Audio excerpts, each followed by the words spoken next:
உங்களுக்கு மாமரத்துல என்ன பிரச்சனைன்னு சொன்னா பாருங்க, கொடி வளருது. இந்த தொட்டு தாவரத்துக்கு பேரு கஸ்கட்டா. மிகப்பெரிய கொடூரமானது.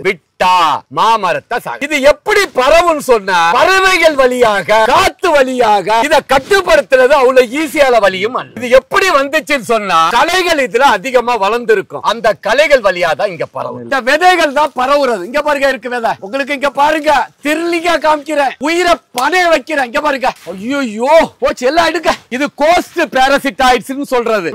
கஷ்டமா இருக்கு. முதல்ல முடிஞ்ச அளவு ஆள் விட்டு இதை எடுத்துருங்க. இந்த சீசனுக்கு அடுத்த வருஷம் அக்டோபர் மாதம் முதல் கவாத்து பண்ண. திரும்பவும் இது தண்டுல ஒட்டிக்கிட்டு இருப்பாங்க. கண்ணுக்கு தெரியாம கேன்சர் செல் மாதிரி இருக்கும். அத 1 லிட்டர் தண்ணிக்கு 1 கிராம் பெண்டிமெத்தில் கலந்து தண்டு முழுவதும் அடிக்கிறீங்க. அடிக்கும் போது மேல இருக்கிற இலைகள் கொஞ்சம் கருகு. அதோட ஒரு ஒட்டு திராவகம். எல்லா செடிக்கும் அடிக்காதுங்க, இருக்கிற செடிகளுக்கு மட்டும். ஒரு மரத்துக்கு 10 to 20 டேங்க் அடிக்கணும்.